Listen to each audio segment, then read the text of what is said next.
پڑھ کر کے اس کو حفظ کیا ہے۔ قرآن مجید میں ہے نا کہ بل ہوا قرآن مجید فی لوح محفوظ، کہ یہ قرآن مجید لوح پر محفوظ ہے۔ تو وہیں سے پیارے آقا علیہ الصلوۃ والسلام نے اسے حفظ کیا اور حاصل کیا۔ اب دیکھیے اس کی حکمت کیا ہے۔ مدینہ المنورہ میں ہجرت فرما کر کے جب تشریف لے آئے، قرآن کا اکثر حصہ مکہ المکرمہ میں نازل ہوا، مدینہ المنورہ میں کم حصہ نازل ہوا ہے۔ یہود و نصارہ نے کہا کہ آپ کے پاس قرآن کون لے کر آتا ہے؟ حضور علیہ الصلوۃ والسلام نے فرمایا کہ جبرائیل لے کر کے آتے ہیں۔ تو کہنے لگے کہ اس سے ہوشیار رہیے گا، نعوذ باللہ، جبرائیل سے ہوشیار رہیے گا، یہ نعوذ باللہ خائن ہے، یعنی خیانت کر دیتا ہے، اپنی طرف سے ملا کر کے دے گا آپ کو۔ اور اس نے دیکھیے 5000 سال پہلے جو نبوت و رسالت بنی اسرائیل میں چل رہی تھی، وہ اس نے 5000 سال کے بعد حضرت اسماعیل کی اولاد میں کوئی نبی رسول نہیں آیا سوائے آپ کے، تو یہ جو آپ کو دی ہے تو اس نے قصداً وہاں سے اٹھا کر آپ کو دی ہے۔ نعوذ باللہ یہ خیانت کا الزام لگایا۔ اسی موقع پر پیارے آقا، آقائے کائنات، سید الموجودات علیہ افضل الصلاۃ والتسلیمات نے فرمایا کہ جبرائیل خائن نہیں ہے، جبرائیل امین ہے۔ یہ حضور کا دیا ہوا لقب ہے جو اللہ کو بھی پسند آیا، تو حضرت جبرائیل کو پھر جبرائیل امین کہا گیا، امانت والے، سبحان اللہ۔ اور پھر پیارے آقا علیہ الصلوۃ والسلام نے فرمایا کہ تم کیا سمجھتے ہو؟ برہم ہو کر کھڑے ہو گئے اپنی نشست سے، وہ یہود و نصارہ بھی کھڑے ہو گئے۔ تو آپ نے فرمایا تم سمجھتے ہو یہ جو قرآن آ رہا ہے یہی ہے؟ یہ قرآن کے 2 نزول ہیں، ایک لیلۃ القدر میں اور دوسرا لیلۃ البرکہ میں۔ اور لیلۃ البرکہ والا جو قرآن ہے یہ نازل ہونے سے پہلے ہی میں نے حفظ کیا ہے، اللہ تعالیٰ نے مجھے اس کا حافظ بنایا ہے۔ جیسے ہی قرآن آتا ہے تو میں چیک کر لیتا ہوں، کہیں بھی خیانت نہیں کرتا جبرائیل، جو لاتا ہے وہی میں مجھ تک پہنچا دیتا، سبحان اللہ۔ اس سے دیکھیں یہ بھی پتہ چلا کہ جو بعض لوگ اگر کبھی کہتے ہیں کہ وہ قرآن میں فلاں آیت بھی تھی تو فلاں آیت بھی تھی، فلاں سورہ بھی تھی، اور اس کے 10 پارے جو ہیں وہ جناب حضرت ام المومنین سیدتنا عائشہ الصدیقہ رضی اللہ تعالی عنہا ان کی بکری کھا گئی، تو یہ ساری فرسودہ روایتیں، جھوٹی باتیں، یہ سب کی سب جو ہیں یہ بے معنی ہو کر کے رہ جاتی ہیں اگر آپ کو یہ بات معلوم رہے کہ پیارے آقا علیہ الصلوۃ والسلام کو اللہ سبحانہ و تعالی عز و جل نے پہلے ہی قرآن کا حافظ بنایا۔ اور یہ جو تھوڑا تھوڑا نازل ہوتا ہے نا قرآن مجید، اس کی بڑی حکمت ہے۔ اور دیکھیے یہ پڑھنے پڑھانے سے ہی متعلق اور لکھنے لکھانے سے متعلق جو آیت ہے وہ سب سے پہلے نازل ہوئی ہے، سب سے پہلے نازل سورہ علق کی ابتدائی 5 آیات، اقرأ بسم ربک الذی خلق خلق الانسان من علق اقرأ وربک الاکرم الذی علم بالقلم علم الانسان ما لم یعلم۔ یہ 5 آیتیں بتا رہی ہیں، اور اس کے بعد قرآن کو روکا گیا۔ حالانکہ حضور علیہ الصلوۃ والسلام تو حافظ ہیں نا، فرما دیتے کہ اس کے بعد یہ آیتیں بھی ہیں، لیکن اس لیے نہیں بتایا کہ اے رسول، اے میرے محبوب، تمہاری امت جو تم پر ایمان لا رہی ہے، جو امت دعوت سے نکل کر امت اجابت میں آ رہی ہے، وہ کس قدر لکھنے لکھانے سے، پڑھنے پڑھانے سے شغف رکھتے ہیں۔ اگر انہوں نے ان 5 آیتوں کا صحیح معنوں میں اس کے امر کے ساتھ اس کا خیر مقدم کر دیا تو میں باقی قرآن بھی دوں گا۔ یاد رکھیے کہ قرآن میں پہلے ہی ہم کو یہ دعوت دی ہے کہ اگر تم پڑھنا چاہتے ہو تو تمہیں قرآن بالکل مکمل یاد بھی کرا دیا جائے گا۔ تو یہ بڑی اہم بات ہے، علم کی بات کی گئی اور باقاعدہ طور پر یہ کہا گیا ہے کہ تم نے اطمینان اور سکون کے ساتھ یہ کام کرنا ہے۔ اور علم الانسان ما لم یعلم، کہ جو کچھ انسان نہیں جانتا تھا وہ اس کے ذریعے سکھایا جا رہا ہے۔ اور وہ ذات کہ جس نے قلم کے ذریعے تم کو علم سکھانا ہے، الذی علم بالقلم، قلم کا ذکر خاص طور پر کیا گیا ہے۔ اور اس میں بھی مفسرین کرام نے یہ بات کی ہے کہ پہلے قرآن کو پڑھو، قرآن کو سیکھو، قرآن کے عالم بنو، اور پھر قرآن کے احکامات پر عمل کرو۔ جب قرآن کے احکامات پر عمل کرو گے نا تو پہلے یہ قلم تمہارا ہتھیار ہوگا، اور جب عمل کرنے والے عامل بالقرآن والحدیث ہو جاؤ گے تو پھر اس کے بعد وہ جو میدان جنگ میں استعمال ہونے والے آلات ہیں وہ تمہارے ہتھیار ہوں گے۔ لیکن جب تک پڑھ رہے ہو تو یہ قلم تمہارا ہتھیار ہے، اس قلم کے ذریعے تم نے علم کو بھی حاصل کرنا ہے، اور اس قلم کے ذریعے دنیا کو زیر کرنا ہے۔ دنیا اس کا تمہارے اندر قوت و طاقت رکھ دی گئی ہے کہ تم اپنے تصرفات کے زور سے، اپنی توجہات کے زور سے، اپنے التفات کے زور سے دنیا کو اپنا محکوم بنا سکتے ہو۔ یہ پیغام ہے ملت اسلامیہ کے لیے۔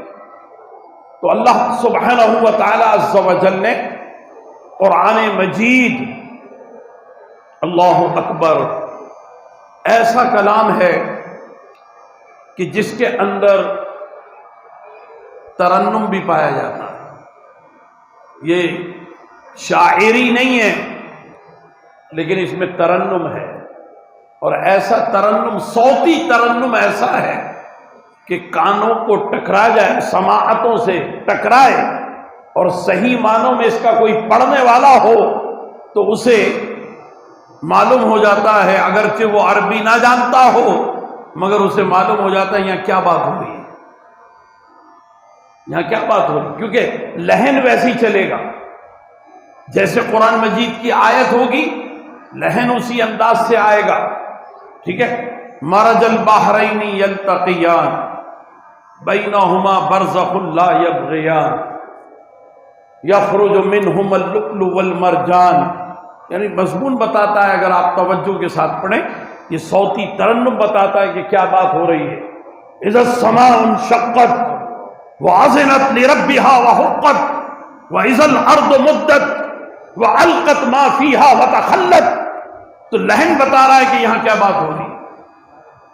ٹھیک ہے، اذا زلزلت الأرض زلزالها وأخرجت الأرض أثقالها، تو آیت کا صرف سن لینا توجہ کے ساتھ یہ بتاتا ہے کہ یہاں پر کوئی خاص بات اللہ تعالیٰ فرما رہا ہے، یہاں کوئی زمین یا آسمان کے پھٹنے کی بات ہو رہی ہے، یہاں پر کسی سمندر کی روانی کی بات ہو رہی ہے۔ تو یہ قرآن مجید میں صوتی ترنم موجود ہے، اور پھر قرآن مجید میں اس قدر علوم موجود ہیں کہ کسی بھی کتاب میں اتنے علوم نہیں ہوتے، اور کوئی کتاب اتنی نہیں پڑھی جاتی جتنا قرآن پڑھا جاتا ہے۔ ہر چیز کو آپ پرانا کہہ سکتے ہیں، قرآن کو آپ پرانا نہیں کہہ سکتے۔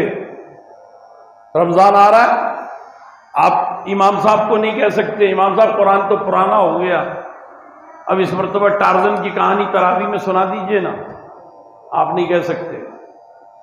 قرآن ہی پڑھا جائے گا، قرآن ہی سنا جائے گا، اور ہر مرتبہ اس کے سننے اور پڑھنے کی لذت اور کیفیت ہی جدا ہوگی۔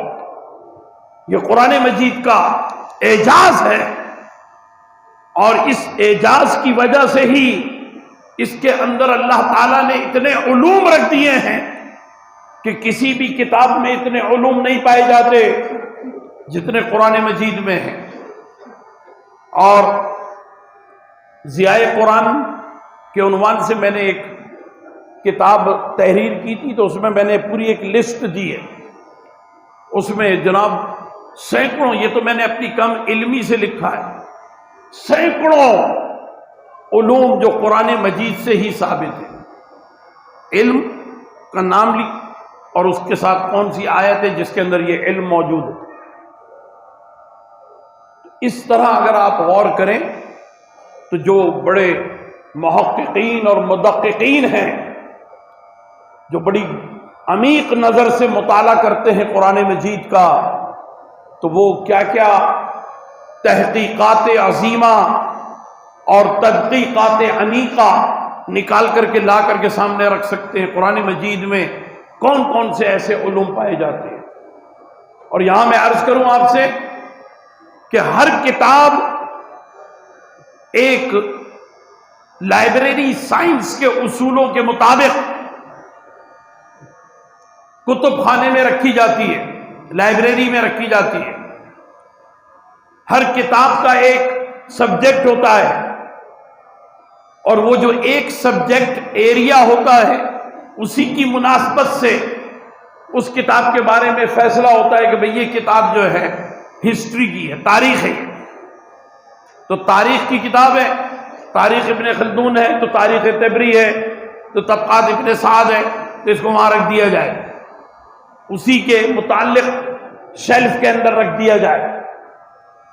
قرآن مجید کے بارے میں ایک حیرت انگیز ڈاکومنٹری جو میں نے خود اپنی آنکھوں سے library of Congress new York میں دیکھی، اور میرے ایک استاد محترم خواجہ بدر الحسن صاحب نے مجھے وہاں بھیجا تھا، تو میں نیو یارک میں گیا، ان سے میں نے درخواست کی کہ قرآن مجید کے بارے میں آپ کی جو میٹنگیں ہوئیں تو ان کا مجھے منٹس دیکھنی ہے، رجسٹر دیکھنا ہے۔ تو انہوں نے کہا وہ رجسٹر تو بہت سارے ہیں ہمارے، ہم نے اس کی مائکرو فلمیں بنا دی ہیں، وہ پروجیکٹر کی مدد سے آپ کو دکھا دیتے ہیں۔ تو انہوں نے دیوار پر پردہ جیسا بنا دیا، اس کے اوپر وہ فلم چلا دی پروجیکٹر کی مدد سے، وہ میں دیکھتا رہا۔ اس میں یہ تھا کہ جب میلول ڈیوی ایک امریکن ہے، میلول ڈیوی نے لائبریری کے لیے ایک کلاسیفیکیشن اصول کے تحت نمبرنگ کی، تو اس نے کہا کہ میں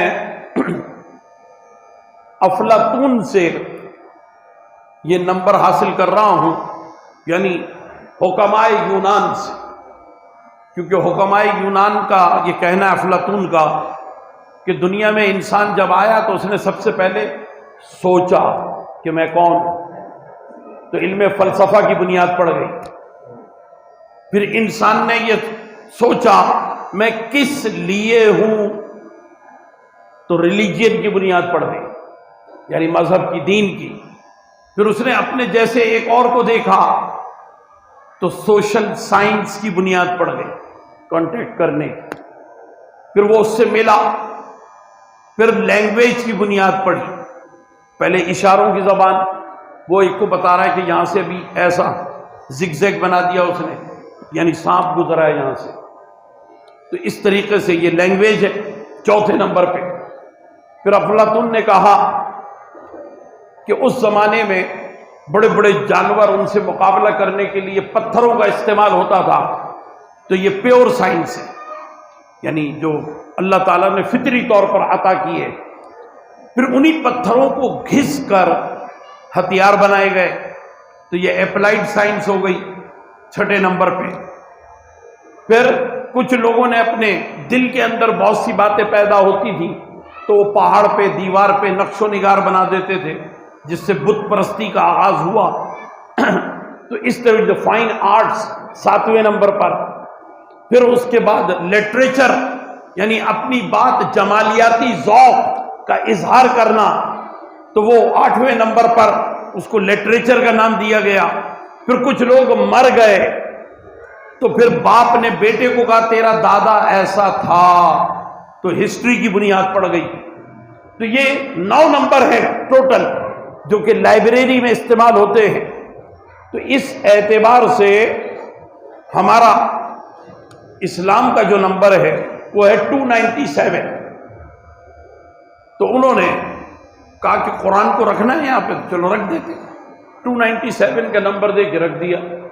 جبکہ کرسچن کمیونٹی نے اپنی ہر بائبل کو الگ الگ نمبر دیا ہے. لوقا کی الگ ہے، مراقس کی الگ ہے، یوحنا کی الگ ہے، ٹھیک ہے نا. اچھا پھر اولڈ ٹیسٹمنٹ وہ الگ ہے، نیو ٹیسٹمنٹ الگ ہے. تو یہ ساری چیزیں اس اعتبار سے، تو اب ذرا غور کیجئے کہ وہ جب انہوں نے اسلام کے ساتھ یہ تعصب برتا، جبکہ اپنے یہاں چرچ کی جو گھنٹی بجتی ہے نا، گھنٹا، اس کا بھی ایک نمبر ہے چرچ کا، گھنٹے کا. سیکرٹری وہ جو ایسے پھیل کر کے چلتا ہے، جس کو یہ سجاتے ہیں 25 دسمبر کو کرسمس کے موقع پر، اس کا بھی ایک نمبر ہے. اور جو چرچ میں گانا گایا جاتا ہے، مناجات کرتے ہیں اللہ تعالیٰ سے یہ اپنے انداز میں، اس کا بھی ایک نمبر ہے. لیکن اسلام کو صرف ایک ہی نمبر دیا، 297. تو اب وہ جب انہوں نے قرآن مجید کو 297 لکھ کر کے مذہب کے خانے میں رکھ دیا، میٹنگ ختم ہو گئی. بعد میں اس کو ایک ان کے ٹرسٹ کی کمیٹی کے رکن نے چیلنج کر دیا. اس نے کہا میں نے قرآن پڑھا بھی، اس کا انگریزی ترجمہ پڑھا، اس میں تو فلاسفی بھی ہے، اس میں بگ بینگ تھیوری بھی ہے، اس میں سورہ انبیاء میں ایک مقام پر پورا وہ نقشہ کھینچا گیا ہے جو ولیم ہرشل کپلر وغیرہ اور نیوٹن وغیرہ نے بیان کیا ہے. وہ سب چیزیں اس کے اندر موجود ہیں. اولم یر الذین کفروا ان السماوات والارض کانتا رتقا ففتقناہما، اس کے اندر ایک وحدت کا ذکر ہے، اور پھر اس وحدت میں فیوزنگ کا ذکر ہے، اور بگ بینگ تھیوری ہے، اور پھر تمام سیاروں کے بنائے جانے کا ذکر ہے.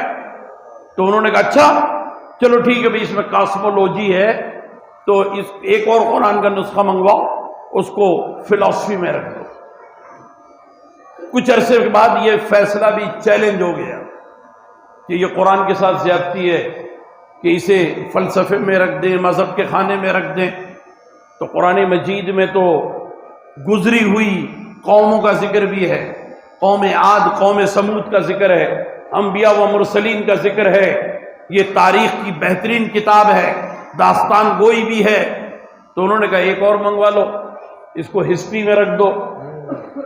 پھر اس کے بعد جب یہ فیصلے بار بار چیلنج ہونے لگے تو انہوں نے کہا بھئی یہ تو ہم ایسا نہیں کر سکتے کہ ہر مرتبہ نیا قرآن مجید منگوائیں اور یہاں بھی رکھ دیں، وہاں بھی رکھ دیں، وہاں بھی رکھ دیں. انہوں نے کہا یہ مسلمانوں کی کتاب ہے، ریفرنس بک ہے یہ، لہذا اس کو ریفرنس سیکشن میں رکھ دیتے ہیں.